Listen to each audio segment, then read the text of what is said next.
Welcome back, everybody, to another episode of Big Apple Hockey. It is a great day because we're going to be covering the season opener and the season outlook. I'm actually really excited about today, guys. It's going to be a great show. I, of course, am your host, Mark Williams, and looking forward to another season of the final buzzer, Mr. John Falkowski. Whoop. That's You're in different spots, guys. Is at one day. It's at one already, and we're not even a minute in. This is great. Yeah, like Mark said in the chat, it's going to be a great show today because Mark is really running it up right now. But all ripping of Mark Williams aside, I mean, we're 1 week away. I think we have we have regular season games on Saturday in Prague. I think it is. Yeah. Yep. Yeah. So we're actually less than a week away, but a lot of the stuff over here, starts on Tuesday and the Rangers start up on Wednesday. So, I mean, this is really kind of like the best time of year. It's kind of like being a kid on Christmas Eve, waiting to get that nice present, that new video game console that you're waiting for. And speaking of, this just came out on Thursday. So yeah, and that was cool. So if you haven't gotten that yet and you're a big Legend of Zelda fan, I recommend it. I'll get around to that one, Phil. And of course, the man who's got a brand new beat from the hockey news, Mr. Anthony LaRocco. Yeah. So as I was just telling the guys before we're on the air, I've been doing the Golden Knights and the Hurricanes for the hockey news for a decent amount of time now. But now I'm on the Avalanche and the Hurricanes, and no longer doing the Golden Knights. So looking forward to getting started there, which I actually already did today. My first piece with Colorado's out there. But yeah, hockey season's about a week away. If you count the games in Prague, a couple of days, but definitely excited to get it going here and get back into the swing of things. Yeah, and first, Anthony, did you have any fantasy teams? We were hoping to do a fantasy show. I kept on delaying it because I've been a little bit busy, guys. But did you get to draft your fantasy team this year? Yeah, I did. We did it really early. I mean, we did the draft probably 3 weeks ago. But yes, I did it. Wow, you did that early.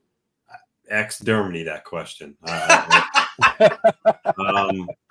But yeah, so I have my team. I was out at the time, so I went in between auto draft and selecting myself. So I'm not the happiest with my team, but we'll see what happens. Yeah, I'm not as happy with my team, but I think I'll share with you guys later.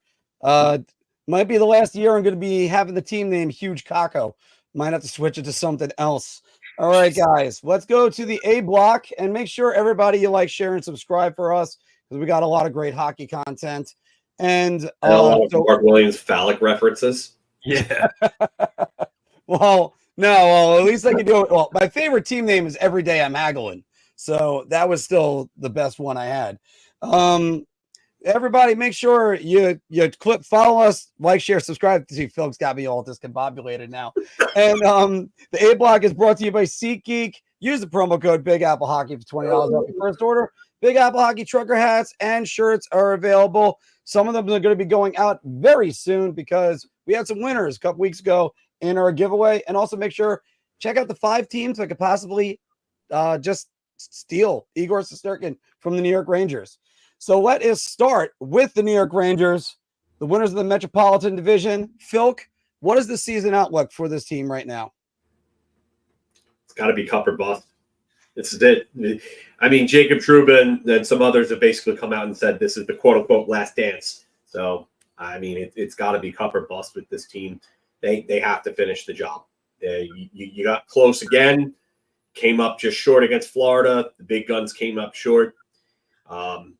Vince Mercogliano actually just did a piece in an interview with Mika Zibanejad. And Mika Zibanejad definitely understands that there's some things that he has to improve on, being better at 5-on-5 amongst other things. And this team has to be thinking cup or bust. It's you know what, they were looking that way when Peter Laviolette came in. And I think now the pressure is on even more. So, yeah, it's one thing and one thing only. They don't win, it's a disappointment. Well, here's the first question I have. How did they improve? So when you add Riley Smith to the roster, you bring in a legitimate. I know that some people want to call him a top 9, but he's more like a top 6 winger. Is he the ideal number 1 right wing or top? I know I don't think so, but he definitely improved the right wing depth that they've had. Because let's face it, their best right wing last year was a 21, 22-year-old player that was converted from the left wing, who was a natural left winger. So when that's your right wing depth, and it's not a knock on Alexi Lafreniere by any means, who broke out last year and looks like he's going to get even better this year. I just think that it's just not good enough. It hasn't been good enough for years, since Pavel Buchnevich really was there. Capo Caco was supposed to be the guy. He hasn't been the guy. He's shown flashes of some development, but he needs to take a big step forward this year too. But when you bring in Riley Smith and you finally have somebody that can actually play with Mika Zibanejad and Chris Kreider, because a lot of their problems stem from the fact that they were asked to be basically a 2-man unit, shut down the opposition, and then score also at 5-on-5 while taking big penalty killing minutes as well. So there was a lot on their plate, all things considered. Not making excuses for them, because Zibanejad clearly has to be better. But they basically were running a 2-man line for like 2 or 3 years there. And now they have somebody with them, which is very good. We'll see how it works. It looks okay so far in the preseason, but it's going to take some time for them to mesh. I don't think I'm smoking anything if I think the Rangers are going to win, because I didn't say I thought the Rangers were going to win. I said they have to win. It's cup or bust. So it's a little different from what you're telling me here, David. The words are being convoluted. Yeah, that's a little bit of a different thing that goes with that. But Yeah. Anthony, let me get your thoughts first, by the way. What is it that concerns you when you look at the New York Rangers? I thought you were going to flash what our picks at the bottom there. You're throwing me a Oh, no, curve. we're going to. We'll get to that later. Because sometimes I don't even remember what I had wrote. So I gotta. I think I told you for the Rangers what concerned me. I think Phil had the same thing. Was Igor. I think for me, I as much as players say that they're not going to let their contract status be a distraction. That's just honestly, it's just cliche. I mean, it's human nature. When you have. And not just sports, but when you have any uncertainty in your life, it kind of weighs on you. And, Islander fans saw it when Tavares entered that last year, that last season before he hit free agency without signing an extension. That was over his head the whole year, Reporters may not have asked him about it after every single game, but it was certainly the elephant in the room. So for me, for the Rangers, it's Igor. How does he handle that? Because he is going to be asked that question from time to time. Maybe especially during stretches where he's not necessarily performing well, it might come up. And, and goalies, as it is, they're a very temperamental breed. Not all goalies are rock solid, mentally strong. So I am curious to see how he handles that. And, for a player that plays such a important position, he's going to have to really make sure that he doesn't let any of that creep into his mind when he's out there. But again, it's human nature for it to not to. So for me, that's what I'd be concerned about is can he separate the business part of it and then just focus on the task at hand on the ice. But the longer this goes without any resolution, I think it's always going to come up in media and speculation. And Phil, you were saying what concerns you? Same thing. I worded mine a little differently than Anthony's, but when you have a player that's in a contract year, it really does weigh on that player. We've seen players play great in contract years. We've seen some of them absolutely mess up in contract years where it gets to them and the constant questioning. When something goes wrong, those questions are going to be brought up. Members of the media, like Anthony, are going to have to face those questions to the players in question that are having their troubles and that are in their walk years. So, yeah, especially with Igor Shesterkin's needing a mental reset last year, like I think this is a huge concern for the Rangers now. And although I think he's going to succeed, I think this is going to motivate him to get that record-setting contract that he wants. I still think it's a major concern when you have a goaltender that's proven that he's kind of up and down, but when he's cold, he's really cold. And then when he's hot, no one can touch him when he's hot. So. I actually am going to stick with one of the things I've said all along this entire summer. What did the Rangers learn from losing to Florida? Because it doesn't really seem like they addressed anything personnel-wise. There isn't that much change or enough change. And I'm going to come back to it with the kind of uncomfortable truth. I'll mention that again in a little bit. But it's something that I can't help but just say this team, Florida went and addressed the situation after losing to Tampa. They got swept. That was it. The Rangers kind of didn't address anything. And that should kind of worry a lot of Ranger fans because running it back with the same team, I'm not exactly in love with what they're going to be doing. If they take a step back, let's say they don't win the division, we'll get to that in 1 second. But that's not exactly a bad thing. Address whatever faults you're going to have at the trade deadline. I think they are going to have to push all in at this trade deadline. Last year was Carolina's turn. This year is the Rangers' turn. So, Phil, let me jump right back to you. What player do you think will improve the most? I have two players that I think that really, I kind of cheated on this a little bit, but I have two players that I think are going to make some major strides this year. The one, and I'm seeing it, I saw a lot of it last year, and I'm seeing a little bit in the preseason where he's starting to get a little better offensively, is Braden Schneider. I love what I've seen from him in preseason. He looks like he's getting a little more involved in the offense. His defense is getting better and better with each passing game, each passing week. He seems like he's picking up the position very well and really is starting to grasp how to handle the minutes that he's going to be forced at. The other one is Alexei Lafreniere. I think that I would not be shocked if Alexei Lafreniere is a point-per-game player this year. I really wouldn't. I could see like a 30, 50, 80 season from him. And I know that maybe I'm higher on him than some, but he was arguably their best forward against Florida last season in the postseason.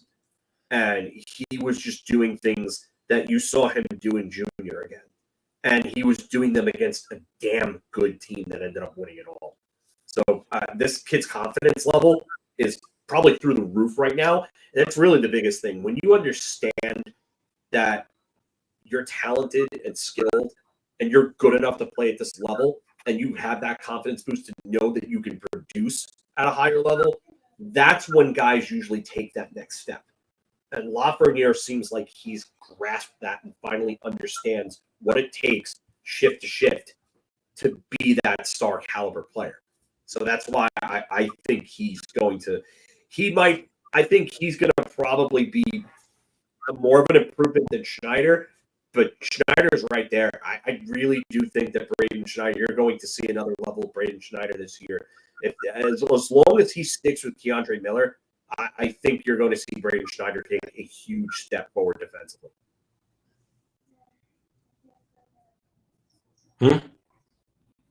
Mark, you're muted. You're muted. Still. What is? Mark, you're unmuted.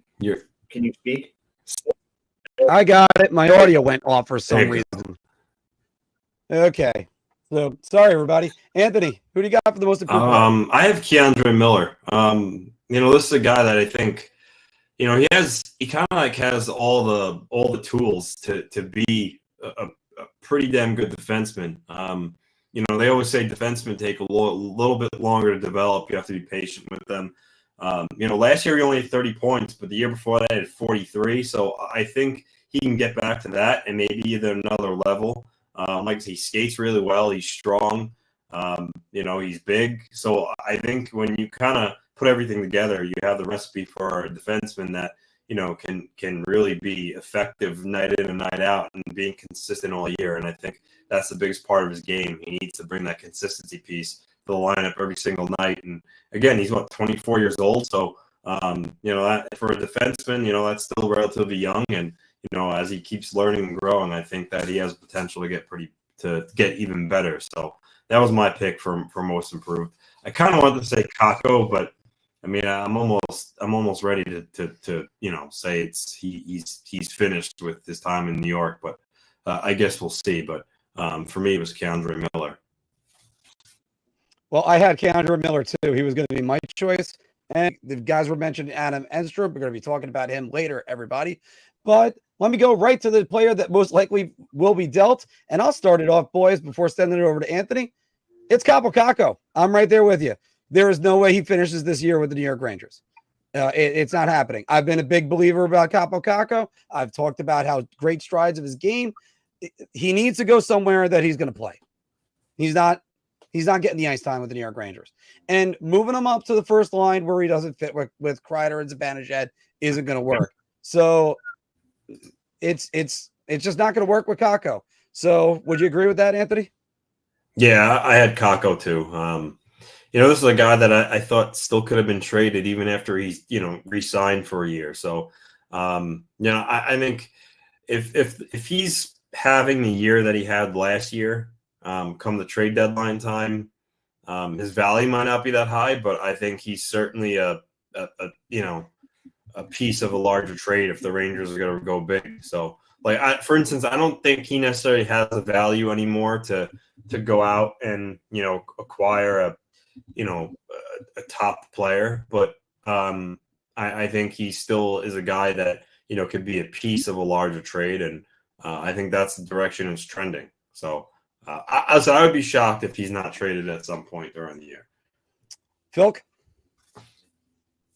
I mean, outside of last night's game, he really hasn't impressed me this preseason. I don't see a future here. I mean, if they had to go get Riley Smith, I think the writing is on the wall for Kaapo Kakko at this point. I kind of agree with Sean here. I mean, he's kind of gotten a little more time than he might have gotten from some other organizations. I think if he was a lower pick and he wasn't a number 2, no, Kakko is not going to. Truman's been getting dealt in the middle of the season. I'm sorry. Yeah. Anybody who thinks that that's happening is just. And the Rangers also wouldn't make a trade of that magnitude with the Islanders or the Devils. The only thing we've seen anytime recently close to that is Michael Grabner getting dealt to the Devils when the Rangers were out of the playoff chase in 2018. And admittedly, they were selling. Yeah, and they were selling. So, no, but Trouba is not getting dealt in the middle of the season. That's not happening. And then Kakko is likely he's gone. I really think that the Riley Smith trade really kind of put the writing on the wall for me. I just don't see how Kakko recovers unless he absolutely starts dominating on that third line. And even then, I don't think that they're going to be willing to take another chance on him. I think if there's a player that's available coming to the deadline and they need to deal him in that, I think that he's out. He's gone in that deal. All right. We're going to do some rapid fire questions, guys. I just need to change my folder right here because I realized I had where the Rangers finish the division, but that's actually what's going to be in the first one. Oh my God, what the hell happened to the folder? Yeah, sorry guys. Where the hell is my folder? There it is. Season okay. Rapid fire questions at the bottom, Mark. Yeah, it's at the bottom. Thanks, Mark. Oh, Jesus. I told you, you're demoted again. I'm demoted again. You know what? I'm Tyler Huntley right now. Matt and Evan were here. They demote you to small apple hockey. You know what, guys? This is one of those times I have to agree with you on that You're one. not even Bryce Young anymore.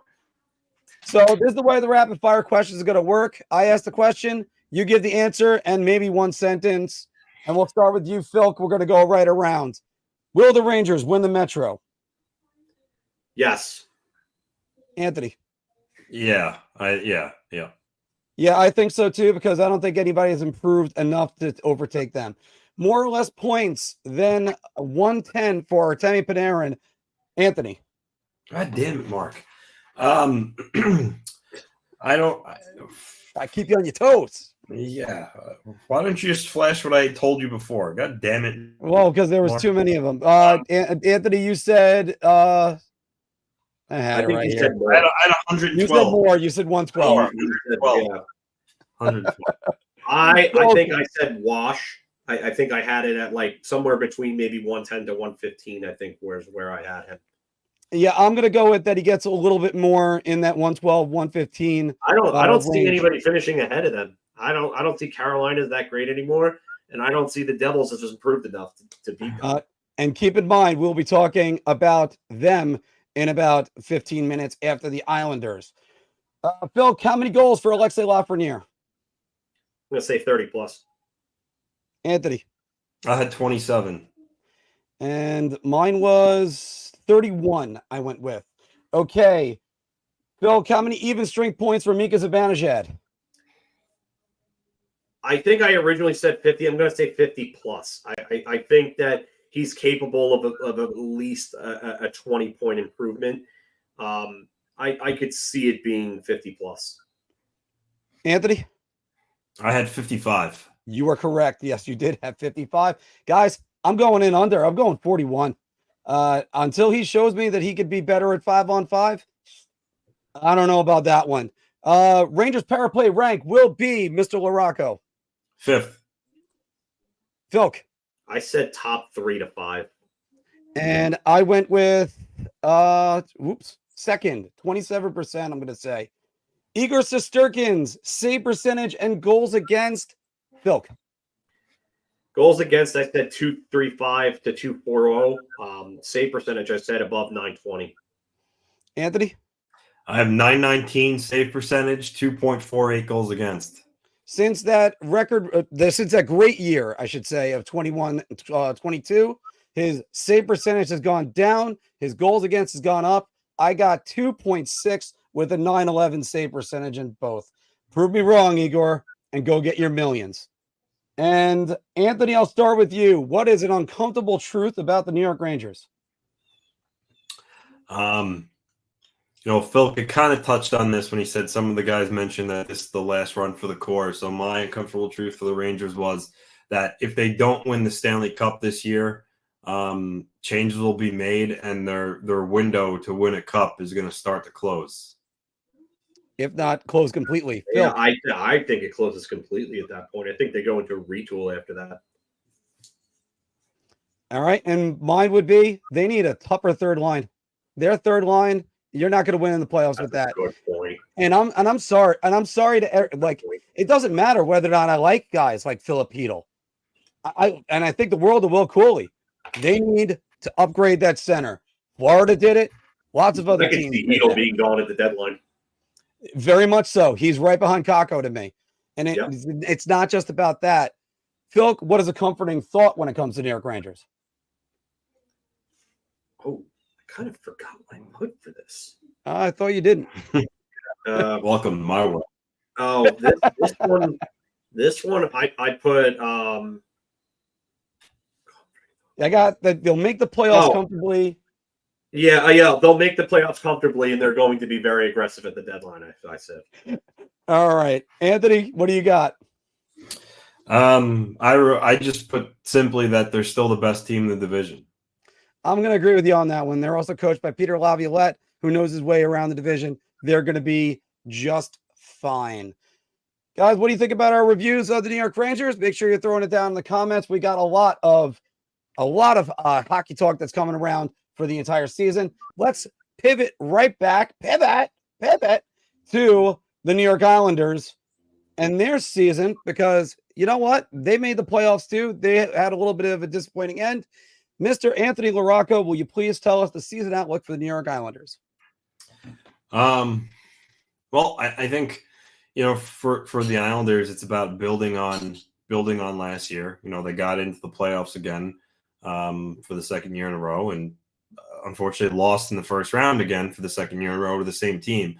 But I think for them, it's not to get into the playoffs on the last day of the season, second day of the season, second to last day of the season. Wah said it today. He wants his team to be comfortably in a playoff spot. So I think for the Islanders, it's just build on last season.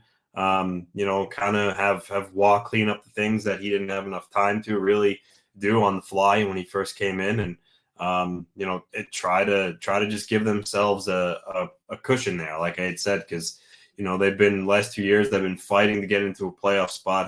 You have to play really good hockey the last 2 months of the season, and that's taxing to do. It's hard.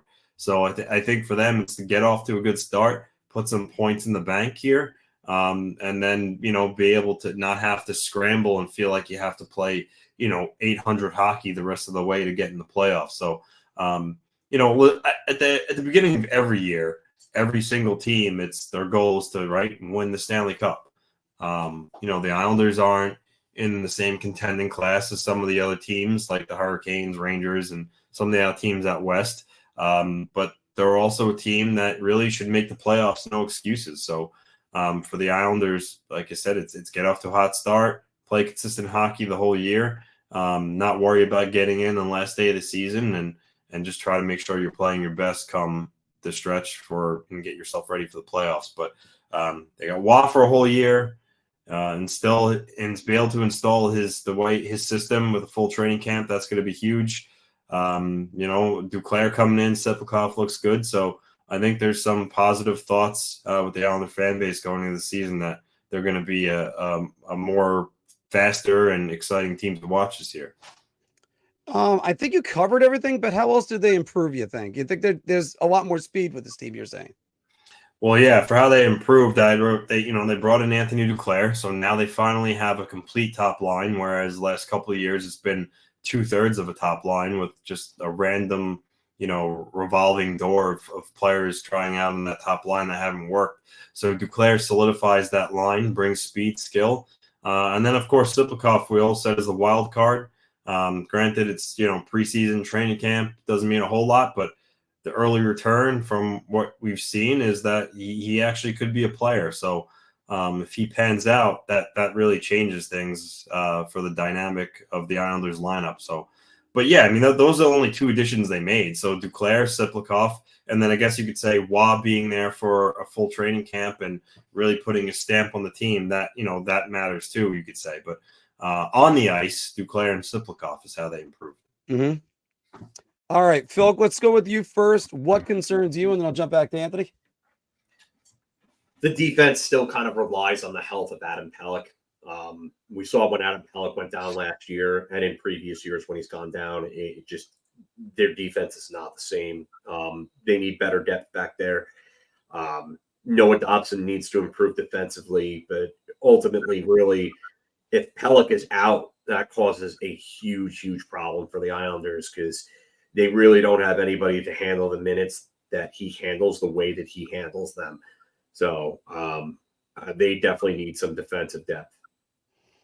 Anthony? So I said for me, it's Sorokin had that back surgery. He missed all of training camp. And I'm concerned just exactly how much time is he going to miss? And then when he does come back, not having a camp, how is that going to affect him? Because I mean, he's a goalie, right? I mean, for goalies, it's about getting the reps. It's about getting the feel of the puck in camp and preseason games, and he's going to have none of that. So I'm just not that I'm extremely worried, but I am. It does kind of just make me think, how long is it going to take him to get up to speed? Like once he's ready to get into game action. All right. And I got to say, I think maybe this would be the first time in a while I'm going to say I'm a little bit worried about the Islanders' bottom six. Sorry, it's not. They're not the deepest. I think their top six is probably the best that we've seen them in a long time. But their bottom six, JG Pajot kind of hasn't been as good as he has been when he first arrived. So hopefully the Islanders still have their depth, and maybe prove me again. That's another one. Prove me wrong. Casey Cizikas without Matt Martin and Cal Clutterbuck, the identity line is gone. We'll see about that. Yeah, but Casey Cizikas has long been the one guy on that line who still plays at a high level. I mean, Martin and Clutterbuck have been shot. Cizikas is now with Kyle McLean, who's got a motor. And then either Hudson Fasching or Julian Gauthier. So I don't. I'm not slamming Cizikas in any way. I'm just saying he's without his line. Trying to say that Martin and Cizikas gone is going to make Martin Clutterbuck gone is going to make Cizikas worse. That's. Oh, I'm not saying that. I'm just saying. I think what Mark is trying to get at is the chemistry that he's had with those two guys has really kind of been paramount. But I'm with you. He had two guys that he was really kind of carrying for a while there. Mm-hmm. So I think with guys with better motors who can play more of the game itself now at this point, I think maybe his production is a little better. Although, by the way, what is the status right now on Matt Martin? He's still there on a PTO. Okay. So we'll see. We'll see if he gets signed. He might not even make the team. Well, he can always jump back in mid-season because Lou is a loyal guy and he covets guys that'll do that. So, Phil, what player is going to improve the most? There wasn't a lot to pick from here. This was a really tough question to answer, but I got to say Simon Holmstrom. For me, he had 25 points last year, and he was one of the more productive players shorthanded in the NHL. I think he's probably going to improve a little bit offensively rather than even strength. So that's a guy that I would look for to show a little more improvement. Anthony, who do you got? I have Kyle McLean. I liked what I saw of him last year. And so far this year in the preseason, he's been flying out there. He scored a couple of goals. I think he's going to bring some new life, like we were just talking about, to that fourth line. And I think that's going to, re-energize Cizikas too. Listen, McLean's not going to be a top player by any means, but with his speed and work ethic, and he actually has decent hands. I don't think it's a stretch to think that this guy could score, 12 goals, and be effective in the bottom six. So, I like what I see from him so far. Anthony's just going to direct you down to this comment down here. Appreciate that. I kind of was flipping around on this. Like, who would I say what that is? One guy I think that's going to improve a lot more is Noah Dobson. He kind of hit the month of March, and his production just stopped. I think now with the new workload, I think you might see a new gear out of him. Let's see about that. Anthony, who was the most likely player to be dealt? Similar to the Rangers answer, we'll agree, Kako. I think the answer here is just Oliver Wahlstrom. Yep. Wahlstrom, he hasn't. Throw the hats, everybody. Yeah. He hasn't been bad this preseason and whatnot, but he hasn't. At the same time, he hasn't just kind of proved to the team, he belongs in the lineup, and he worked really hard. Well, he did work really hard to get his knee, in good standing again, but he hasn't shown that he deserves to be in the lineup every night. And I think he's definitely going to be gone at some point. Actually, you know what? I think he's going to get waived before he gets traded, because with Oliver Wahlstrom on the roster, the Islanders are $950,000 over the salary cap. So if they were to keep him, they would have to kind of jump through hoops and get rid of somebody else, and there's really no one else to get rid of. So I think in the next 7 days here, or whatever the date is when you have to have your 23-man roster set, I think he's going to be waived, and he'll be sent to Bridgeport. Now, I guess if Sorokin's not ready, I guess they could put Sorokin on LTR briefly, which would allow them to have the cap space to leave Wahlstrom up for a little bit, but no, Brock Nelson's not. Am I really reading that correct? Yeah, that's why I'm giving that yeah. face, because I can't believe I'm reading that right now. I think the Brock contract situation is what's going to play into that. If the Islanders are sellers, I get that part of it, but he's probably getting re-signed, and if he's not getting re-signed and he's hitting free agency, the Islanders are going to use him as their own rental. Yeah, the only way Brock Nelson is getting traded at any point this year is if come trade deadline time, the Islanders are out of it. And I mean far out of it. Like, not like the last couple of years where they're like 5 points out, like, and there was still hope. I'm talking 20 points out at the deadline, not even possible. Then, maybe he would be traded. Lou is not trading Brock Nelson, and I go back to actually, I remember a quote from, it was around before deadline time, Elliot Friedman's 32 Thoughts, and he was talking about Brock Nelson, and he said something that someone told him that an executive said that Lou Lamoriello would rather gnaw off his arm than trade Brock Nelson at any point during last season. So just gives you a little bit of what Lou thinks of Nelson. So Nelson's not going anywhere. I would have to say, and the only way to know would be to ask Lou himself, and you're not going to get it. But that's probably one of the top 5 players Lou's ever had on his team. That his favorites that he would. I don't know guys that he would cover the most. I mean, you got to remember he had some guys that he absolutely loved in New Jersey. Yeah. And we had one of them on. He loves Jimmy Dowd. So yeah, he did love Jimmy. But that's for sure. The answer. Go back to it. The answer here is Oliver Wahlstrom. That's Now I will say, I mean, Pierre Engvall has been with the extra group the last couple of weeks. It seems like he's the odd man out. Yeah, it's not good. He's the odd man out, and that's a Barclay Goodrow situation in the making, my man. He's got 6 years left on his deal. I mean, I don't think any team is taking that. But I mean, that's another name to just, maybe if you're trying to come up with something else, he can't crack the opening net lineup. Maybe he could be on his way out. But you know what though? I think a team would take that if the Islanders retain 50% of that deal. And you got to remember, 50% on that deal is very manageable for 7 years, especially with the cap going up. Yeah. I mean, that's all I keep hearing about, the cap going up, so you can overpay people like a goaltender. So Engvall is your improved pick.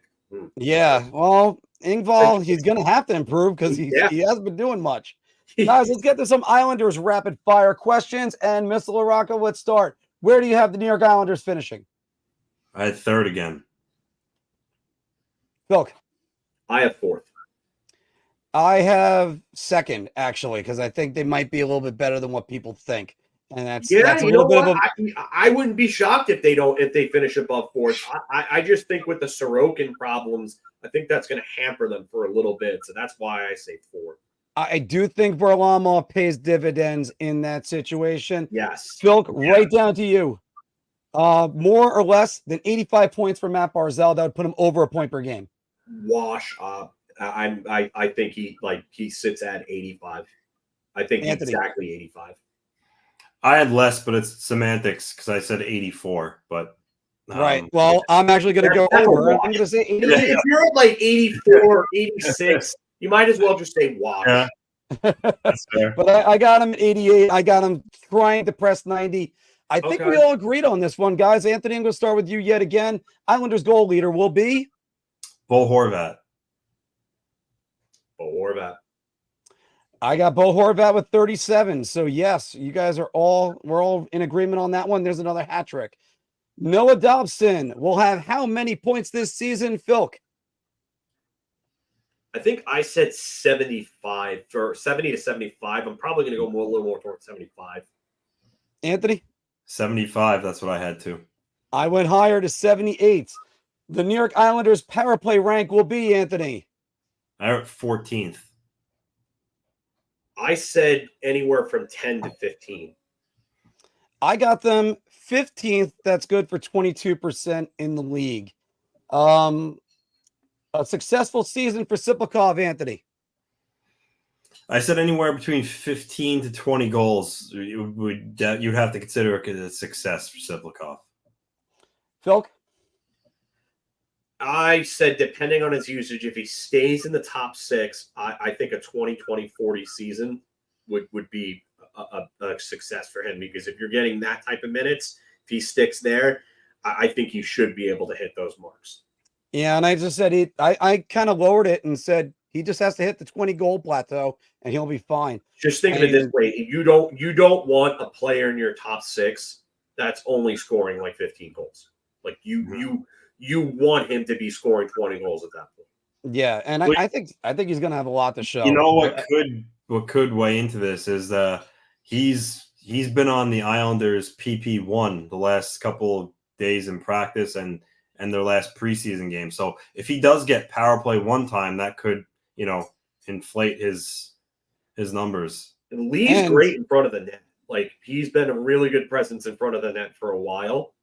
But Siplikov has more of a motor to him, and I think has a higher skill level. I think he could thrive in that spot. Mm-hmm. And also, let's be honest about something else. That moves Anders Lee to power play 2. That helps them as well. Phil, an uncomfortable truth when it comes to the New York Islanders. Who you going to? Me, Anth? Yeah, you, Phil. I said. Uncomfortable truth. I have them as the fighting for, again, the last playoff spot in the East. Anthony? I had similar. We were talking about concern. I had Sorokin missing all of training camp. It could, affect his game early on in the season. I have it that they're among one of the oldest teams in the league. They've actually gotten a little bit younger. They're out of the top 5 at the end of last season. So let's see if that helps. You got to hope that injury situation. Phil said it earlier about Adam Pelech. I think Adam Pelech is healthy. The Islanders are in really good shape. Anthony, the comforting thought for the New York Islanders. I wrote Patrick Waugh was the right man for the job. Phil? I said that even though they'll be fighting for that last playoff spot, likely Ilya Sorokin's going to come back, and that's going to give them the best goaltending tandem of any team that's fighting for one of those last playoff spots. They're going to have a distinct advantage over teams like New Jersey, Philadelphia, Ottawa, any of those other teams that are vying for those last playoff spots. And I'm going to go back to what I said earlier. The Islanders have a much tougher top 6 to play against. Tougher top six. Okay, a little bit of a tongue twister. But, I mean, their top 6 could potentially be really good. I'm not going to say it's going to blow the doors off everybody, and they're not going to be lying awake, but I think they're going to be underestimated. I think there's a tendency, especially in podcasts and stuff like this, to dump on the Islanders. Islanders are a better team than what people think. This is actually a real good comforting thought if you're an Islander fan, because we're going to get, actually, funny enough, we're going to get into Detroit and Buffalo and Ottawa in a little bit, but I think that really is a comfortable thought as an Islander fan. All right. Well, guys, that is it for the Islanders rapid fire question. Oh, wait. Yeah, we already said where the Islanders finished. Okay, we already had that one. Yeah. I almost forgot that. Guys, we're going to take a quick message from DraftKings, and then we're going to do some NHL rapid fire. We got some good stuff coming at you for that. Hockey fans light the lamp this winter with DraftKings Sportsbook, an official sports betting partner of the NHL. New customers can bet just $5 pregame money line on any NHL team to win their game and get $150 in free bets if they do. If that wasn't enough excitement, you can turn small bets into bigger payouts with same-game parlays. Combine multiple bets like which team will win, how many goals will be scored, and more for your shot at an even bigger payout. Download the DraftKings Sports app now. Use promo code THPN. Bet $5 on any NHL team to win their game and get $150 in free bets if they do. Only at the DraftKings Sportsbook with code THPN. All right, guys. Our NHL. Anthony looks like he might be freezing. Lost Anthony for a minute, so we'll give him a second to just catch up. But yeah, our NHL season preview continues rolling along. Yeah, just want to give Anthony a second on that one. There's a lot that we're going to be covering in the next couple minutes, especially and from every single division. So everybody stay in tune right there.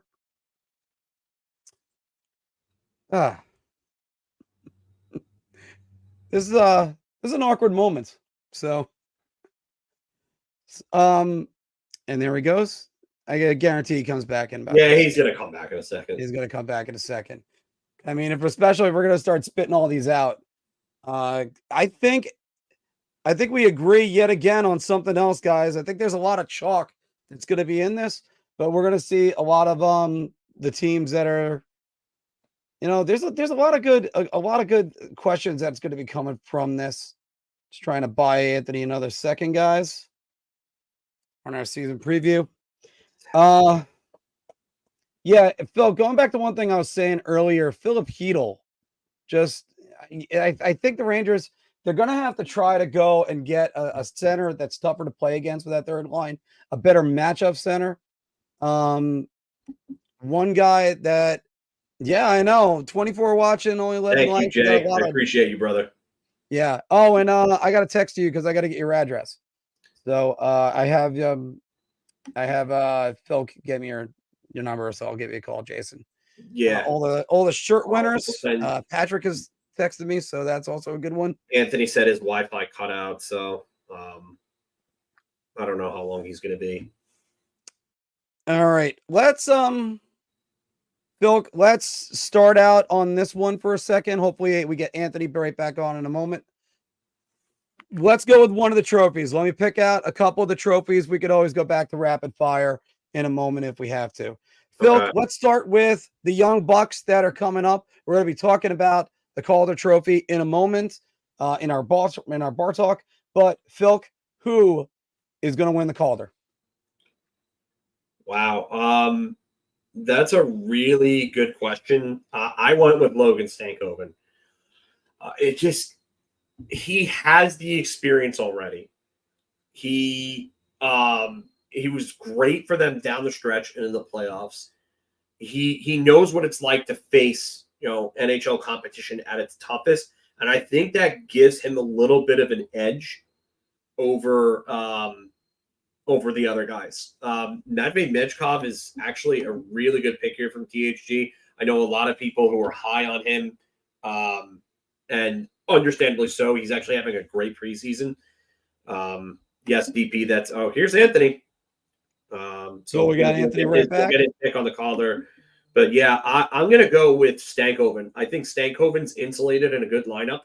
I think he has the experience already. He's a little older than some of the others that might be coming up, like Celebrini and Will Smith.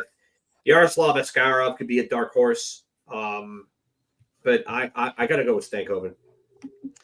Anthony, who do you got winning the Calder? I had Logan Stankoven. Still okay.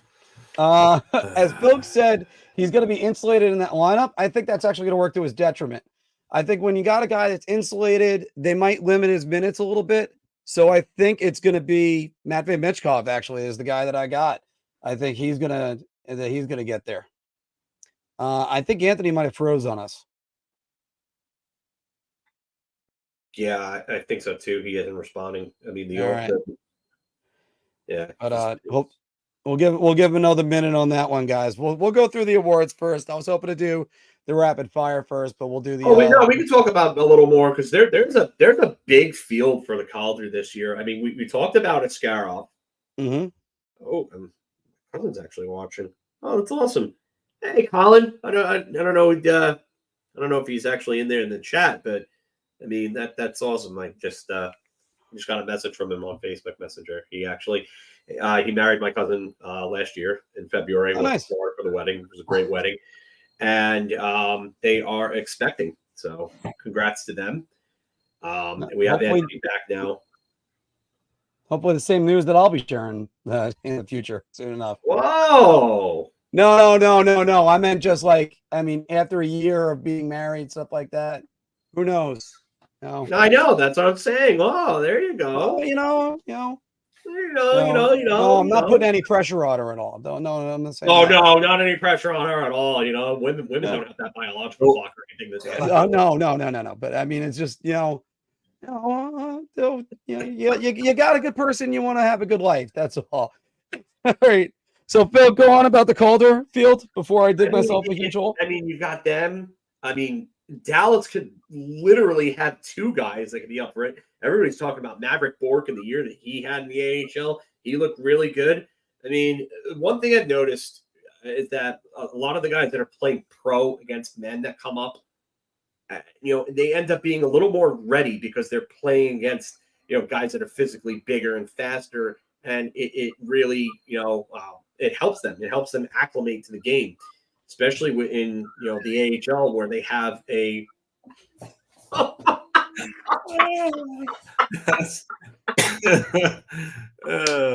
That's great. This just went off the rails. Yeah. Awesome. Oh my God! Funny. I was gonna before DP made said that comment. I was gonna say, Mark, you're gonna be walking with a cane when your kid graduates high school. So I mean, he'd be showing you 80 when. hey, look, that's the way it's been going. After all, Mario saying Mark's baby's first words are going to be Jonathan Huberdeau's name wrong.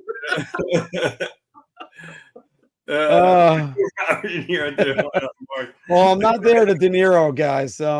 Again, like I said, if hopefully I'm blessed. Hopefully I'm blessed. The number one important thing is at least I got the right girl. Oh, amazing. All right. Okay, so while we move on to who's going to win the Norris Trophy, Anthony? I have all hail Kale.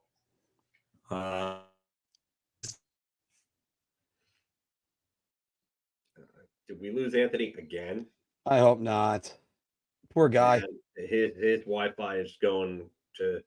I mean, he gets a camera that's finally good enough, and this has been happening. All right, Philk. In the meantime, who do you got? He said all hail Kale McCarr. Who do you got? I'm going to be biased, but I think that he's going to rebound this year, especially after his knee injury last year, is Adam Fox. I really think that if he would have stayed healthy, I think he would have broken the 80-point mark, and I think he's good enough defensively to the point where people understand that he takes a lot of tough minutes, and it's well known. So Adam Fox for me, you can call me a homer, that's fine, but I really do think that he was on the path last year, and he probably would have been a finalist had he not missed the games that he missed. Yeah, I tend to think about guys that are going to win it for the first time because I think that's who the voters want to vote for. Last year when they had the opportunity to give it to Quinn Hughes, they all just went, yeah, we're giving it to Quinn Hughes. He also had 92 points, so give it to him for the first time. Before that, I mean, Roman Josi had, 97 points? Yeah, he had 96 points, and he didn't win it. And he should have won it that year. And he should have won it that year, but they gave it to McCarr. And our reaction is there's going to be plenty of other times. This one, so I have to go with that philosophy, Philk, and I'm going to stick with Miro Heiskanen.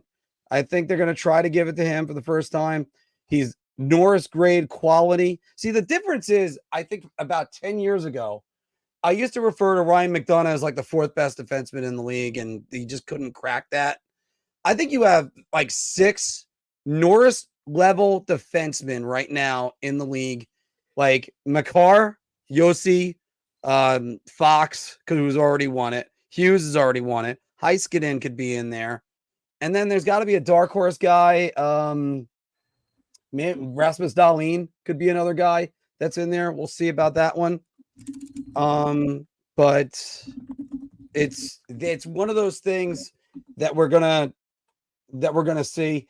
I think it might be Heiskanen's year because I keep trying to put my faith in Jake Ottinger getting back on there, but it's just not happening. I don't know if that's happening, which I guess, Phil, that's what leads me to mine. I'm going to go with who's going to win the Vezina Trophy. Let me give you Anthony's first in case if let me give you mine first. Let me just do that. Yeah, Instead of giving up Anthony's. I got UC Saros winning it this year. I pulled it out 2 years ago for him. I thought he was going to come up, have a great season. I do like their additions. I do like what they got going, but also going with that same philosophy of what guy doesn't have it. Yeah. I hate Optimum. Pay like $1 million a month for their best internet. My Wi-Fi always just. And you're not even far from your router, are you? You're like right there. No, I am. I am really far from the router, actually. Well, it's still in the same house, so it should be at least a little bit better. Is it on Wi-Fi or hardwired? What? Is it on Wi-Fi or hardwired? Like Wi-Fi wired into the modem? Yeah, wired into the modem. Yeah. Yep. That shouldn't be happening then. That's not a signal issue. It's something else that's wrong then. Okay. Yeah.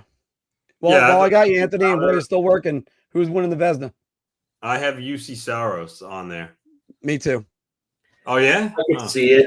I could totally see it. I just think that Igor Shesterkin is going to have a bounce back year. I think he's going to use this contract talk to motivate himself. He wants to reset the market, and the NHLPA is basically using him as their pawn to do so. So yeah, I'm going to go Igor because I think he's going to blow everybody out of the water this year. I would like to say that, Phil. I don't know if mentally speaking, I hope he's got it. I hope he's got it. Like you said before, he had to take that reset the last time around. So let's not get there. All right, guys. Last question. Who is your Hart Trophy winner? And does anybody have someone not named McDavid? No, I have McDavid. Nope. I tell you right now, that guy had a 132-point season in a down year where he started his first 10, I think it was 11 or 12 games under a point per game at 9 points because he was going through injury. That's the worst we've seen Connor McDavid. And then he just comes back and takes the league by absolute storm and gets within 15 points of the scoring race when he was down by God knows how much. I mean, it's McDavid for me. He does remember how Crosby used to every year. Crosby used to come into the season looking to do something different, prove on something different. Yep. All the great generational types do that. And McDavid, 2023 what does he do? Oh, I want to shoot more. Wins the scoring triple crown for the first time since Mario Lemieux in 1996. 60 goals, over 80 assists, 150 points. First 150-point season we've seen since 96 of Lemieux. And then I think he's winning it again. I really do. I like this question. Yeah, who's your other two finalists then? Yeah, that's a better question. John on point today again. I'm going to go Nathan McKinnon. And I want to say the easy answer is really kind of to say Nikita Kucherov here. Just because, if Tampa Bay is going to make the playoffs, they're going to need another season like the one that Kucherov had this year with losing the depth that they've lost. I mean, you lose Mikhail Sergachev, you lose Steven Stamkos, you replace Stamkos with Gensel. Gensel's still a very good player, but it just feels like Stamkos fits Tampa like a glove. And I don't know how that power play works with Stamkos not being on the opposite side of Kucherov. So Kucherov's going to get a lot of that action on the power play now. It's really going to run through him. Anthony, who do you got? I'm going to go McKinnon and Jack Hughes. I think those are great selections. I would want to put Jack Hughes in there. He has to stay healthy. He's healthy. Devils are a real threat. But it's health is the entire matter. I'm having trouble coming up with two other ones, guys, because I was still focused on who's going to win it. I'll go McKinnon and Panarin because you could have argued Panarin in there last year, but not any other year. It was just not his year. All right. Guys, we're going to do the NHL rapid fire right now. And here's our questions on these. Hopefully, it's Anthony's Wi-Fi. Is Well, that's why Anthony's going to start. So, all right. Get Anthony in before he cuts out. Yeah. Anthony, we're going to go with you first. Are the Devils a contender? Playoff, yes. Cup, no. All right. Phil. I literally said verbatim, playoff contender, yes. Cup contender as constructed, no. Yeah, I'm going with the words cup contender, and I'm going to go with no. Phil, when and where will Jeremy Swayman sign, just in case if he's traded, the where is in there, and how much? I think if I remember correctly, I said that he was going to sign. Did I put in there where he was going to sign? Yeah, I think you had that he was there. No, I didn't say where he was going to sign. I said it was by November, and it was 8.5 by 8 years. I think Boston puts their tail between their legs though, and they re-sign him. All right, Anthony, what do you have? Because your answer was interesting. Well, first, you didn't have it say when and where to us. It just said when will Jeremy Swayman sign. Yeah. All right. Shyster. Yeah. Well, because yours said. Yeah. So I said that Jeremy Swayman will sign shortly after the season starts, but with the team that he's traded to. Oh, so that's why I didn't have a team, because Mark only put when, not where. He only put when. Mark messed up, counter, goes up another one. Well, it wasn't so much of a mess up. It's just that Anthony said he was going to get traded. So I had to amend it because I didn't want to mark messed up. So the irony is. Then you should have put the where on there too then. Yeah. I put 8 times 8.25. But as far as where, I don't know. I mean, it's so hard to say where he would be traded to. I just kind of wanted to start. Well, yeah, shortly after he's traded to a new team. That's what you said. Yeah, no, State, we're going to answer that one in 1 second. Let me get mine out. I think he's going to sign with Boston around Halloween, 8 for $9 million. So that's what we're going to go. $9 million over 8 years. Okay, but yet we never really know this, because you know what, the agent could say one thing. We don't know if it's the agent really pushing for more, or if it's the player. You imagine most of the times the player and the agent are on the same page, but I would really say that it's part of it is him. I think he thinks he's worth that money, but I also think the NHLPA is using these two to try to reset the market. I really do. I think they're using him and Igor, because remember, his contract talks are going to impact Igor's. Yeah, definitely. And if that impacts Igor, that's going to impact the New York Rangers as well. Chris Drury's watching that very tightly. Yes. Anthony, right back to you. Closer to the playoffs, the Blues or the Wild? You spelled wild, WLLD. No, actually, it's a capital. What? It's a capital I. It's a capital I. So technically it was because I realized I didn't do closer to the playoffs. I messed up. There we go, guys. I can officially put up the mark messed up on that one. Oh, God. No. Okay. I have the Wild. I just think, I think Kirill Kaprizov is just phenomenal. You know how I feel about him. I mean, Matthew Boldy is developing to one hell of a hockey player. Yeah. Faber on the back end. They got other pieces. I mean, Eriksson Ek, great defensive forward. He'll be up there. Yeah. I just think the Blues, I don't know. I mean, Krug's out pretty much the whole year. Binnington isn't very – he's kind of up and down. Kyrou and Thomas are great, but Buchnevich, I just like the Wild more. That's just my gut. Phil, which one do you think? I said Wild because Krug is going to be out for the entire year. It's their best puck-moving defenseman right there. It gives an opportunity for Scott Perunovich to really kind of step in really assert himself as an NHL defenseman and hopefully a good puck mover at that. But you're asking for a lot for a team to not have its best puck mover in Krug, who also is really their power play guy, and then be a better team. So I like the Wild. There's two pieces from the Wild that really intrigue me this year that could end up being. What are you doing? Anthony likes to change around the colors. Keep it fresh. I'm surprised he didn't play with the ticker and put Mark Williams smells like horse shit or something.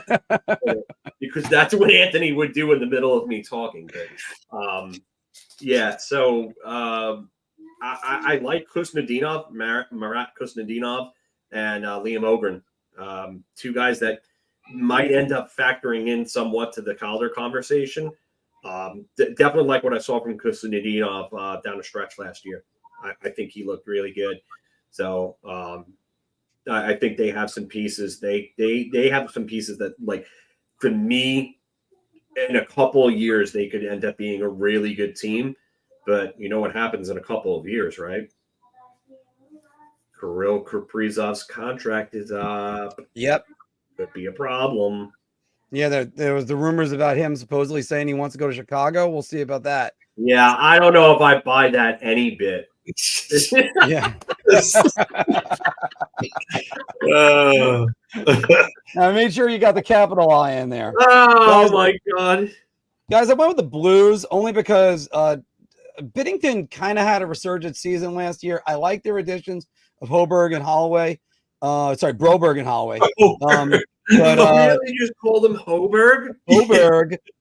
Actually, I knew a girl in high school. Her name was Hoberg. It was not good for her, but she was also God, she didn't take no shit from anybody.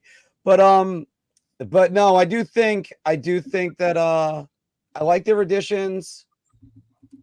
I think they're a little bit closer because I think there's something left to be seen from Drew Bannister as a coach, as opposed to say John Hines as a coach.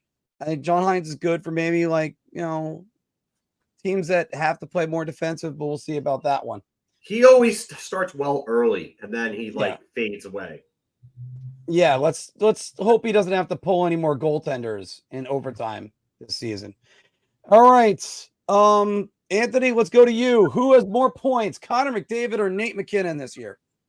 McDavid. How many? 145. Ooh, okay. Phil? I think McDavid breaks 150 again.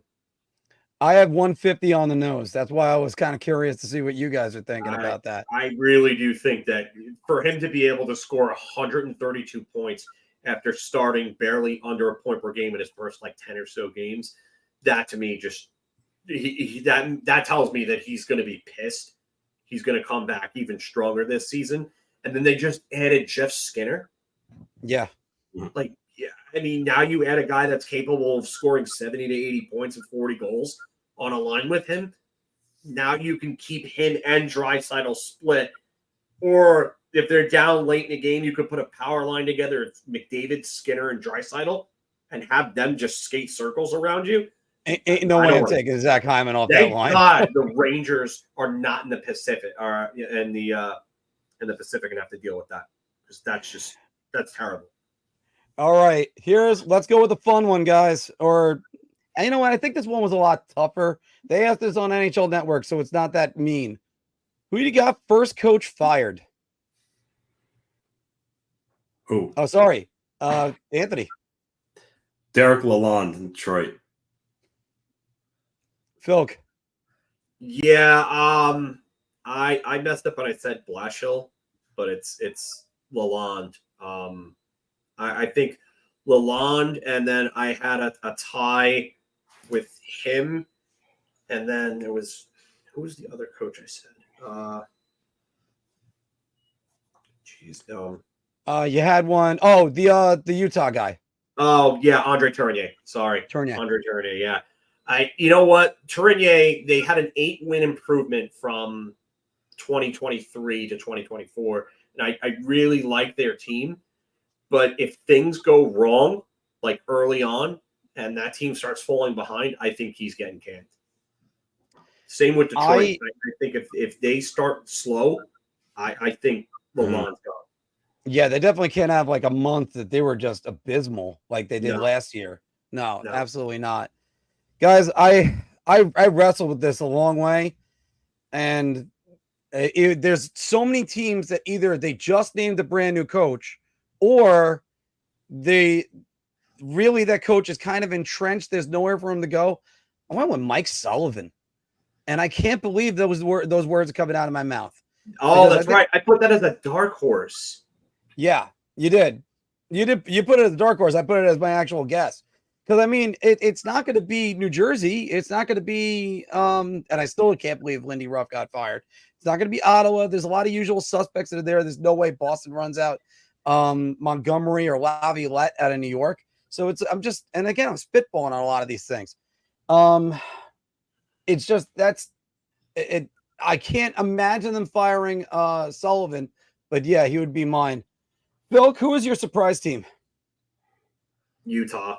I do think that they're going to take a step forward. I think Logan Cooley is going to have a really good year. I think Mikhail Sergachev, if he stays healthy, comes and stabilizes that power play. And now they have two pretty good puck-moving defensemen for the first time in a very long time, probably since Newman and Tverdovsky that I can think of. Or no, Yandel and Ekman-Larsson. But them having two good puck-moving defensemen you can use on both power plays between Sergachev and Durzi. Lawson Krause, I think, could take another step forward. Clayton Keller, I think, is going to have over 80 points again. They've got some real good pieces here. I like their team. I do. And Connor Ingram somehow led the NHL in shutouts last year, which probably the most overlooked goalie to ever lead the NHL in shutouts in a season is Connor Ingram, because that'll be a trivia question that no one will get years later. So. Oh yeah, I had him in the video on who could steal Shesterkin. Anthony, who do you got? I had Utah as well. Do you have a second one possibly? What? Do you have a second one possibly? I mean, maybe Seattle. All right, but go ahead about Utah. I just like, like Phil said, Logan Cooley. What's with the smirk? Am I supposed to say something? No, he already took your choice. That's all you know. Sure. All right. I thought you were trying to all right. Well, yeah. So I'm never trying to box you into a quarter, Ant. Logan Cooley. I mean, Dylan Guenther. I really like Michelli. I mean, he had a hell of a year last year. I think very underrated player. Phil mentioned Sergachev they acquired. They're a young team. They have exciting players, and I think that this is a team that I'm not ready to say they're going to make the playoffs, but I think they're going to be even better than they were last year. And yeah, their attendance already multiplied by 3. So that's already a good thing. Guys, I went with the Buffalo Sabres. I think they're going to be a tough team to play against, even if they don't make the playoffs, which is very likely. Lindy Ruff, guy's just a coach. He knows what to do. I think the Sabres are going to be a real solid team. But let's go to our disappointing teams. Anthony, let's go to you so nobody can take it. I have Tampa Bay. I mean, I just, they're still a great team. I mean, Braden Point, Victor Hedman, Kucherov, we know all about those guys. But I feel like they've just been on a little bit of a downward trajectory for the last year or so. Obviously, I lost Steven Stamkos, captain. That's a tough one to lose. I mean, he's been there forever. They're going to feel that in the room. But something about their team, I just, really, I mean, Hagel's good too. But, after their big guys, I'm not really in love with their depth. I just, especially when I look at that Atlantic division, I still like, Boston a lot better than them, despite their situation with Swayman, Florida, even Toronto. I just think Tampa Bay is they're not the really super dynamic team they were the years they were winning, back-to-back cups. So not ready to say they're going to miss the playoffs, but I do think they're going to take a little bit of a step down from where they were last year. And by the way, I'm glad you got the opportunity to say it first. One reason why I asked you guys this afternoon about that, I wanted to have a different answer from you. I'll get to that in a second. Phil, you first. So my cousin Colin and my cousin Serena, they're both big Tampa Bay fans. So Colin literally just messaged me and was like, give Anthony my disappointment in him. Because you said his Lightning were going to be disappointed. Yeah. But yeah, Tampa was one that I thought about. I will say this. Even though they lost Sergachev, they bring in McDonough. They bring in J.J. Moser, who's really good in Arizona. I like that addition. Their defensive depth, I think, is a little better than it was last year. That's a good one, too. Yeah, Vegas could be a disappointment depending on the health. For me, it's St. Louis. St. Louis went, and I think they had, 92 points last year. They just missed the playoffs. I think they're going to take a significant step back because of losing Krug. They did nothing to replace him. I mean, if your answer to that is Scott Perunovich, that's ballsy, and it takes a lot. What is that sound? But yeah, I really do think that it's a lot to ask to replace Krug with Perunovich and not really do anything. Like, yeah, I get it. You brought in Broberg, but Broberg had a really good playoff run. But outside of that, he really hasn't done anything special in his career and definitely hasn't come anywhere close to living up to his draft position. And Holloway, I liked in his draft year. I do think that there's a player there, but I think it's a lot to ask for to really kind of shoulder the loss of Torrey Krug on the shoulders of Philip Broberg and Scott Perunovich. It's just I don't see it. I think they're going to take a major step back this year. First, Tampa Bay, one of the things that I didn't like about them is I still don't see what they're doing with that power play minus Steven Stamkos. I know that most of his production came with the power play last year, but now you're going to be taking Jake Gensel and putting him in that spot. I think Jake Gensel's a little bit more of a bumper guy, but the perfect bumper guy is Braden Point, who has 90 points with them. So I kind of looked around for a different answer, and it's kind of one that I was worrying on whether or not it was going to be them. I want to apologize to my friend Pete and D. Ely, who's some of our followers, but it's the Carolina Hurricanes. Carolina Hurricanes I think, pushed their chips all in, and now they're busting out.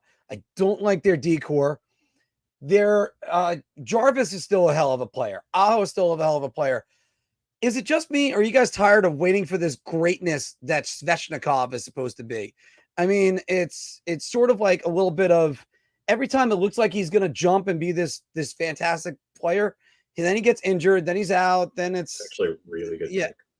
Yeah. You're like, it just, I don't know. I know Brendan Moore's still their coach. I still think they're going to make the playoffs. That's why I kind of had the Islanders at second for them. But, it's too far. I just don't know about them. I think they take a step back. And the number one thing, guys, they never addressed the goaltending, and they still haven't. So, well, I mean, Freddie Anderson, after he recovered from his blood clotting issue, he was really good down the stretch. Until the next injury, he was good. I wouldn't even worry about the goaltending as much as I would worry about that forward group. The top four defense is actually pretty good. They've got one of the better top fours, if you ask me, between Orlov, Slavin, Burns, and Sean Walker. And they brought in Gossespierre, I guess, to be a puck mover on their bottom pair and maybe man one of the two power plays. But where is their scoring depth outside of their top three? And what happens with Marty Necas? How is he going to be? I mean, he got a nice little 2-year deal, but there's obviously some vitriol between these two sides. Like, I mean, his father came out and said he wanted to trade. Like they need Natchez to get back to where he had like 73 points or so 2 years ago. That's the level of production they're going to need from him. But they have 4 forwards that you can really rely on for offense. Yeah. And then the rest of their lineup is a bunch of depth guys. It's Kotkaniemi, it's Martinook, it's Stahl. Jack Roslovic is going to be their answer. We saw how that happened in New York. We saw how that went. Seen this movie before, know how it ends. Don't need to worry about that. William Carrier, okay. Jack Drury's maybe a middle 6 forward at his best. They don't really have anything there. All right. And the last one the last 2 guys. Team on the rise. I'm going to go with the Anaheim Ducks. I know it's an easy one to say. They were second worst in the league, but, I think they're actually going to be a respectable team. They might get to the 70s in points this season. I'll come right out and say that. Anthony, who do you got for a team on the rise? I have Ottawa. I like how they added Linus Ullmark in goal. That's going to be a big improvement on what they've had years past. And obviously we know about their exciting young offensive players in Stützle, Batherson, Norris, Kachuk. They got some really good pieces there. Defense, Sanderson, Shabbat. So I like them. Still don't think they make the playoffs again, but I do think they're on the rise, heading in the right direction. And Philk, who do you got? Nashville. They're going from a team that's like a playoff caliber type team, like contending, to I think a team that with the right moves can end up being a cup threat. I mean, they add Stamkos and Marchessault to Forsberg, O'Reilly. Gustav Nyquist had a major year for them last year. I think he's probably still going to be a 60, 70-point player. Tommy Novak is an underrated player offensively. I mean, they've got depth pieces. Luke Evangelista had 39 points as a rookie last year. That's somebody who's I think is going to take a big step up. And then their defense is still pretty good. Is it as good as it was a year or 2 ago? No, but I mean, you add, I don't know why you did that. Roman Yossi, Brady Shea, Alex Carrier. And then it kind of gets a little iffy after that, but it's still good. So Anthony is messing with things, basically. Yeah. Well, I put it back because I have the editing set up like this. And then Soros and net. So and Soros and net. I worry only about the teams that are ahead of them. We're going to talk about one of those 3 teams, but they got 2 really good teams that are right there. Philk, the last one of the rapid fires before we go to the Stanley Cup predictions. Who do you guys the last team to clinch a playoff spot? In the West, I put LA. In the East, I put Islanders. Okay. I actually just went with one team, but yeah. And we just lost Anthony. Yeah, we should have just given Anthony the first go. Anthony gets the first option now, no matter what. Oh, right. God. Yeah. I did say the Detroit Red Wings, they missed out by a goal last year. So I said I that's who I went with on that. I think the Knights are in. I don't like the season that they're going to have. I think the Knights are in though. And I think I'm going to have to go LA. LA might be one of the ones that might get out of there, but we'll see about that one. We got Anthony in right here. And Anthony, who was the last team to clinch a playoff spot? Mine was Detroit. I have Vegas. And you have Vegas. All right. You think Detroit's making the playoffs? They almost made it by a goal. That means Washington's out. I don't see any other changes to the 7. Realistically, I think Detroit can get in. And I almost think there's going to be pressure on Yzerman to get it done. So, guys, let's go with the big questions. Who are your division winners? I had the Rangers, Panthers, Stars, and Oilers. Philk? Those were my 4 as well. Guess what, guys? We've been doing this all night. It's another hat trick. I mean, it's a little bit chalky on a lot of these things because you got to think Edmonton. I think they win their Pacific because they're not going to start out with that bad first month. They could have won it at the end of last year. And now it's just a matter of can they get it done? We'll see about that. All right, let's go, guys. Stanley Cup predictions. Anthony, I'm going to have you go first because we never know if the Wi-Fi is going to cut out. Yeah, sadly, that's true. I have Dallas over Florida. All right, it's not clicking. Phil, what do you got? I have Rangers over Oilers. All right, and mine, guys. I'll flash mine. So there's Anthony's. I got Rangers over Predators. I think the Predators might go on a magic carpet ride, and maybe that's what helps. Wouldn't be shocked. I wouldn't be shocked because I think Barry Trotz has done such a great job with that. And Phil, there is yours. I usually have the graphic for everything, guys. You guys did a great job with getting those to me early today. I just didn't have the time to set it all up. Ran out of it today. But guys, what do you think? So there's our predictions. Who's going to win the cup? I actually like the navy background against the lighter background. The navy like bars against the lighter background. I think it looks better that way, actually. You know what, Anthony? You stumble on things like this every now and again. I gotta hand it to you. I gotta clap it up for you. But guys, let's move on to Bar Talk. Shot. This is the easiest I've ever to answer. I'm going to say beer. I can't even begin to describe. I'm actually going to go crazy. I'm going to buy everybody around on this one.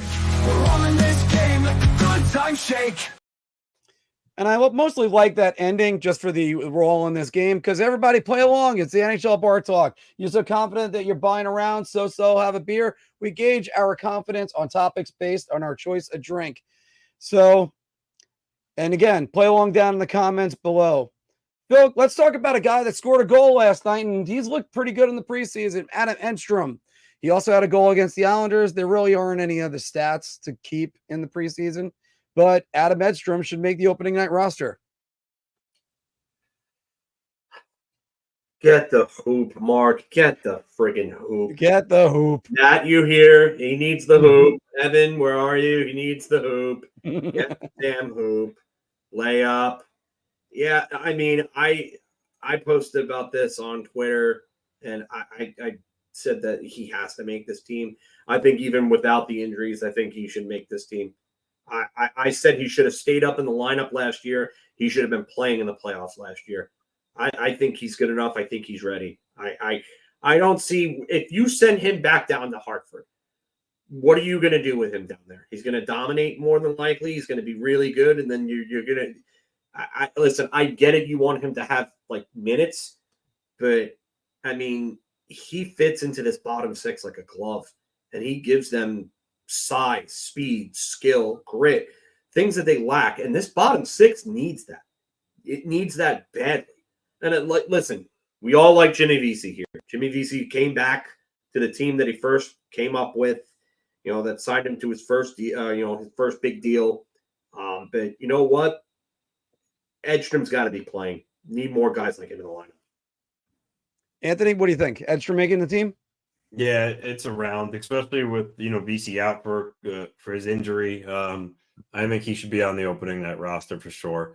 He's a big guy for a guy his size. He skates real well. He plays a solid 200-foot game. He's got some skill. I mean, I think it's a no-brainer to have him on the roster. I can't even say for a guy his size he skates well. He actually skates well in general. Yeah, you know what I meant though. Like he's just you wouldn't expect a guy his size to be a good skater, and he is. Well, again, guys, it's a round. It's an easy round, and let's just put up that hat trick yet again. Because look, the temptation for every Ranger fan is to look at the big men line of Enstrom with Rampe. And here's one thing that's great about Enstrom. He plays big, he plays with that size, and he doesn't have the target on his back that Rempe does. Everybody seems to go after Rempe for some reason.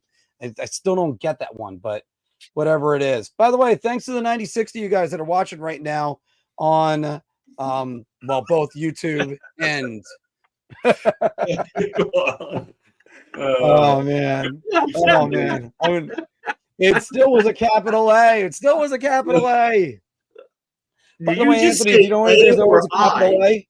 Capital A is always with the Islanders, who had a defenseman, Noah Dobson, who had a great 70-point season last year. His production hit a wall, and I remember there was an analyst that was up here that was saying he could be a finalist for the Norris Trophy in late February. Anthony, will he be a finalist for the Norris Trophy this year? I mean, it's just so hard. Like, I don't want to say shot because then that implies like it's got no chance of it. And for a guy his skill, I mean, that's not true. But I mean, there's just so many. There's so many guys who are going to be in the mix. Cale Makar, Adam Fox, Quinn Hughes, Roman Yossi. I mean, don't forget Evan Bouchard. Like all these guys are going to put up, similar points or more than Dobson. So, I'll say Beer, but I mean, for him to do it, like I was kind of talking about yesterday, he's going to have to probably score at least, 80 points. Because if he does that, it goes back to my whole point that I was saying. I think no doubt, in my opinion, scoring 80 points is more impressive than Cale Makar scoring 90, given the supporting cast around both of those teams. And I'm not taking anything away from that. I mean, 90 points is 10 more points than 80. But when you look at some of these players that these defensemen play with, McKinnon, Rantanen, Hughes, Miller, Pedersen, Besser, all these guys are so many more skilled than around the players that Dobson plays with. So I think if he gets to 80 points, he could be at least a finalist, but I don't know, it'll be tough. Here's my question to you. Is he taking on the tough defensive minutes? Because if he's not, he's going to lose a lot of votes that way. Yeah. And that's really the difference between guys like him and Makar, Fox, Heiskanen, Hughes, that the guys that really put up the big points are the ones that do it, or the guys that end up as a finalist, I should say, are the ones that... You knew what I meant. Yeah. The ones that do that, and then on top of that, take the big defensive minutes and score the points. So that's why those guys are constantly up as finalists. Fox has been a finalist almost every year of his career. And then obviously he's won one. So Oh my God. Yes, please. Somebody get the Scott Steiner math gift. Oh my God for that. That would be fucking hilarious. I'd laugh my ass off. Mark, I need you to get that Scott Steiner, that clip. And we're gonna play that next episode. All right. Yeah, I'll look it up then. So I'll get that on. I'm actually going to go a beer on this one. Phil and I were talking about this, Anthony, when you were Mark, your audio lowered like crazy. Trouble. But I did say there's like 6 Norris quality defensemen that are in the league right now. Mark, I do think you were sort of right last year. At the end of February, you could have put Dobson on that short list, maybe 4, maybe 3. And then his production went down. And you had a lot of people like Roman Yossi's production really shot up in the month of March. But Dobson, I think he's getting there. This is nothing to take away from him. And what Phil's saying is, if he's playing the tough defensive minutes, here's something that's I understand it's just a stat plus minus. Number 1 on the Islanders last year in plus minus, Alexander Romanov plus 23. After that, Noah Dobson plus 12. This is a team that had a minus like 19 goal differential for most of the season. So I think it's possible that Dobson is up there and them as a pairing. Outstanding work. Let's see if he can take that next step, and if he does, man, that crop of defensemen. Like I said before, 6 guys that could possibly do it. You have Fox, Makar, Heiskanen, Yossi, Quinn Hughes, Rasmus Dahlin, and now Noah Dobson. Jeez, that's a loaded. That's why I was saying before that I think that there will be a repeat winner, because I think we've gotten to a point where there's like 4 real good defensemen that are like Norris caliber. And I think that's really what it comes down to. And I think just outside of that 5 is someone like Heiskanen. And then McAvoy he doesn't put up McAvoy's the another one. offense. He's great, but he doesn't put up the offensive numbers that are going to get like I always look at Rod Langway and how Rod Langway in the early 1980s won 2 Norris trophies while not scoring over 35 points, I think. So, Yeah, because his defense was also that great too. yeah, I mean, it's just I really do think that McAvoy, if he put up 65 to 70 points, would really launch himself into that Norris finalist conversation at that point. Well, let's talk about a guy that's trying to lodge his name into any conversation because he's not playing right now and he's not in camp. Let's go back to Jeremy Swayman, guys. Swayman and the Bruins still far apart on a new contract. Look, I can list all the reports on it that he's requested a trade. We're just going to go with they're far apart on a new contract right now. Anthony, Boston will trade Jeremy Swayman over signing him to a mega deal.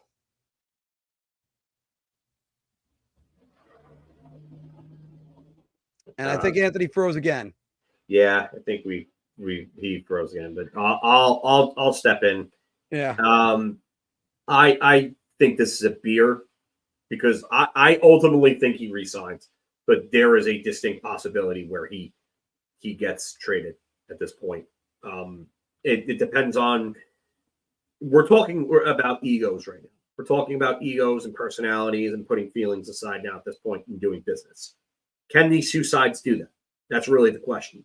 If they can, he signs. If they can't, and the bridges are burned and they can't mend the fences and so on, then no, then he gets traded. And goaltending markets are the most unpredictable and volatile markets of anything due to a couple of things. One, valuations on them are hard to make. 2, there's not a lot of spots. It's a limited number of spots due to the fact that there's 2 for every team. So, I mean, 2 by 34 teams, it's 64 goaltenders that can play on a nightly basis in the NHL. I mean, some teams sometimes will roll with 3 depending on the situation, but you're inherently screwed on the trade market because of the lack of roster spots.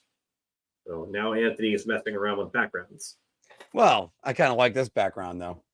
All right, Anthony, who do you think? Does Boston trade him or they sign him?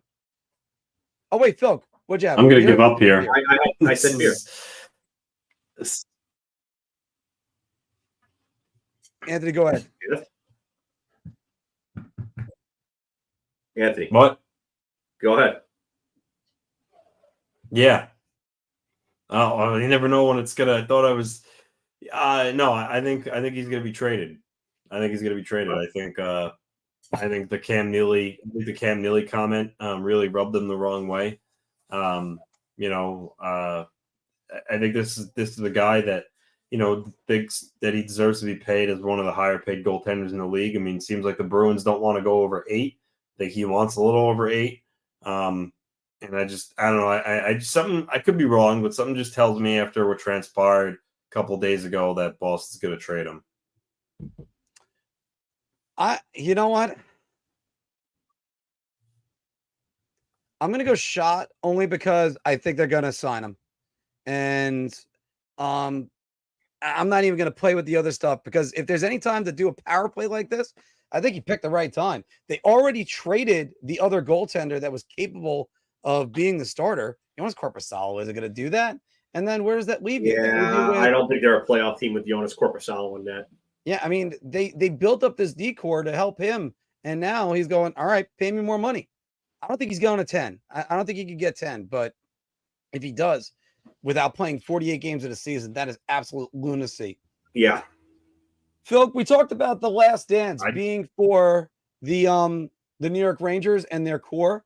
Well, the Pittsburgh Penguins have missed the last 2 playoffs after making all of them since the 2006 year. That was 2005, 2006, 2007 was their first year making it. Oh, sorry. Yeah, that's what I meant to say. 2007. Anyway, this is the last dance for the Penguins right now. I don't know. I'm going to say shot. I mean, because the Last Dance, are by that, are you implying that they're going to break up the core? Yeah.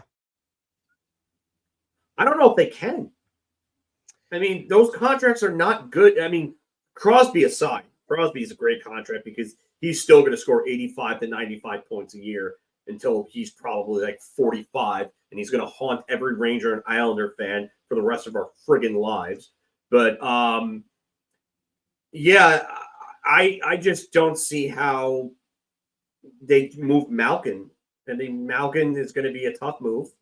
That's not a good contract that they gave out. Carlson's part of that core now. How do you move Erik Karlsson's contract, even with the salary retention coming from San Jose?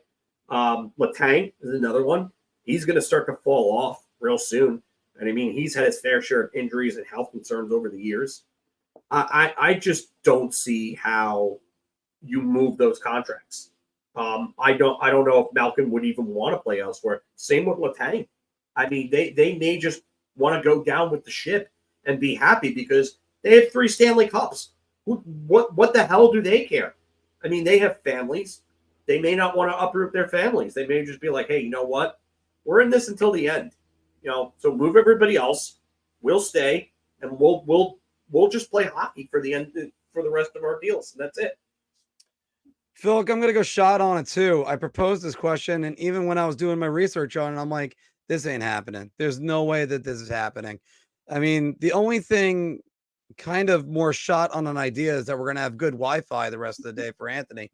And as we just lost him yet again, it's a tough sell for me. Look, it's the same on the same level, by the way. Arthur Staple predicted the Penguins going to be in 6th place in the Metro. Nope. Sidney Crosby won't let that happen. So I think they're kind of stuck with this team long term. I don't think it's going to break up anytime soon, and that's kind of the only way to describe that one. Let's move over to the Central Division standings. You saw Dallas 113 points, Winnipeg 110, Colorado 107, Nashville 109. Sorry, 99. I mean, Phil, the Winnipeg Jets will have the biggest point drop off in the NHL this year. Their roster to me is puzzling. I like some of the pieces they have, but I'm really not sure about them overall. What happens with Nikolai Ehlers? I think Gabe Vilardi is going to turn into a very good player. He looks like he's on his way. Cole Perfetti got a nice little deal. I think maybe he'll improve. I like Mason Appleton in the bottom 6. They have some other okay depth players. Rasmus Kupari, I'm still waiting to see if he's going to finally turn into a player worthy of his draft position. But,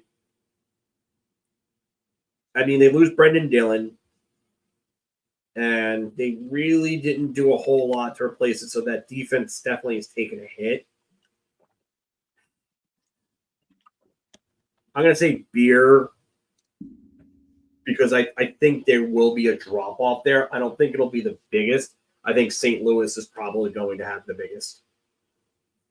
Problem is with St. Louis, I don't see how high that's going to be. Scotty Arniel is the coach over there in Winnipeg now, and he wasn't great in Columbus. He wasn't great in Columbus. He's been a really good assistant coach. Yeah. Look, rooting for him. Hopefully he does well. He was after all, he was the Rangers assistant coach during their great times last decade. And he's done a great job as an assistant coach. Hopefully he does it. And I think that roster is also that it's hard to make out what they're going to be. I'm actually going to go round on this one, Phil. I think I have to, because St. Louis, they might drop off, but they're only at 92 points. I could actually see Winnipeg going all the way down to maybe like 95, maybe even 90 points. But we'll see about that. I mean, after all, I think last season was a little bit of them responding to Rick Bowness absolutely shredding them when they got eliminated by Vegas. And now Rick Bowness isn't there. And Even Rick Bowness for a long time kind of had that label of a great assistant coach, but never really a great head coach. He got Dallas to the Stanley Cup Finals in the bubble, and guys, he did a great job. So I just don't know. Did this team overachieve last year? Maybe, but all right, Phil, we got a couple 2 quick ones, and then we're gonna wrap up the show. Maybe we'll take a couple questions, but because we have a long show today. Phil, these were the non-playoff teams of the Pacific Division, and actually I put this on there that was for the other one. They're gonna have a lot of good rookies though coming in and playing for these teams. Anaheim has got Cutter Gauthier.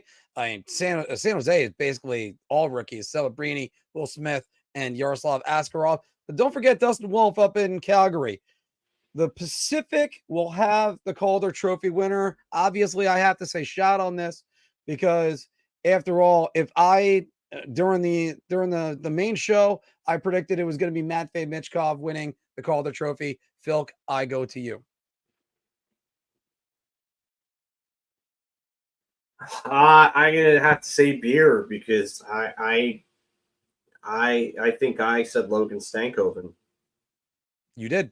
Oh no, yeah. I mean, I said Logan Stankoven. So I mean, I'm gonna have to just say beer because I think he's got the inside track, but I can't be 110% sure.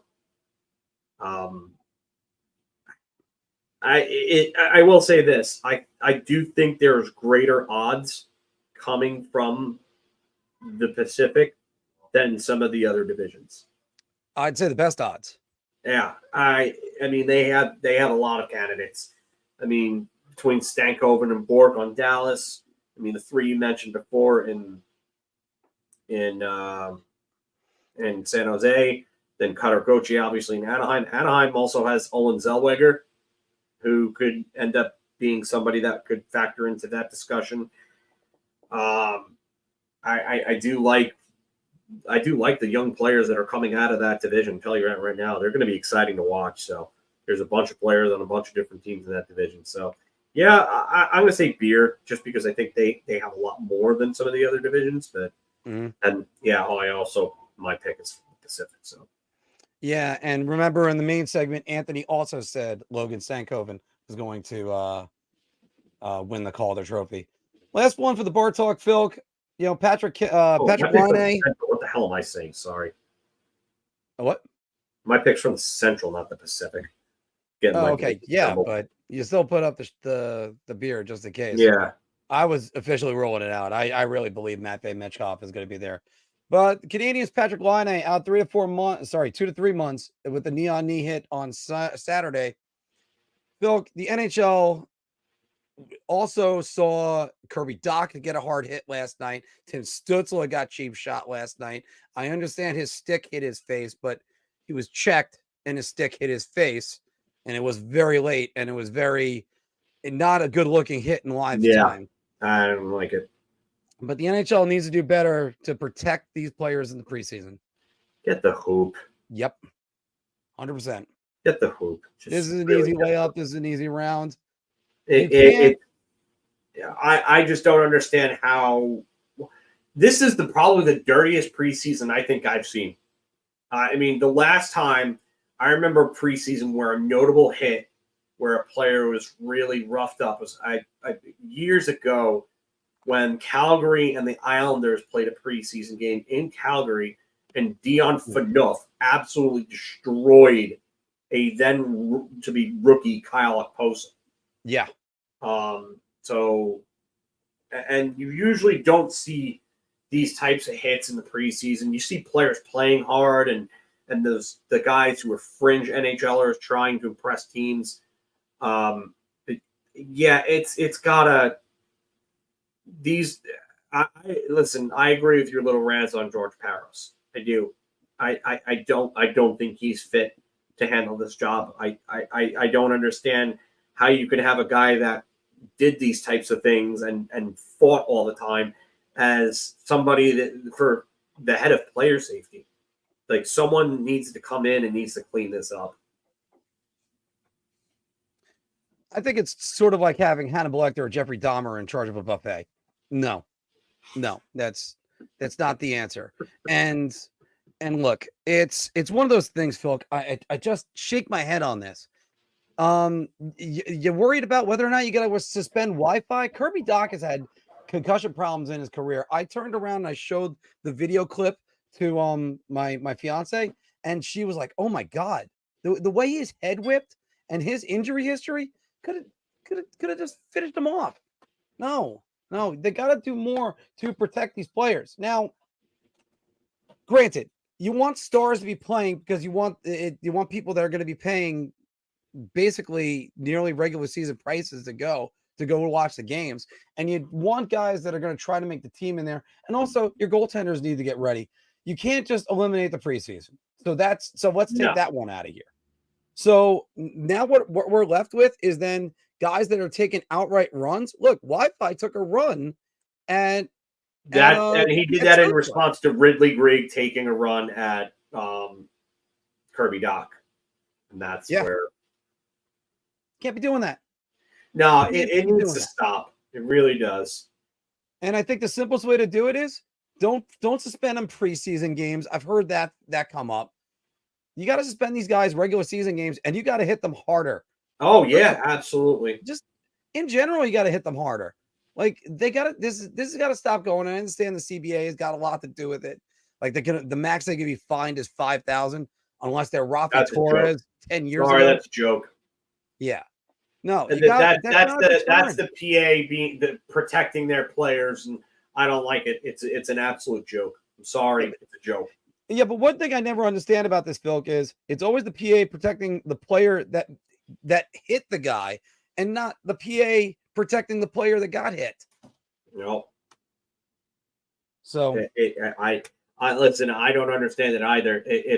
If I was a player that got cheap shotted in that type of manner, and that's what they did was they would fine him that, I'd be like, no. You fine him $250,000, you fine him $500,000, whatever the case may be. They're going to stop when you start hitting them in the wallet. They're going to stop. That's the only way to do it, and that is the only way to do it.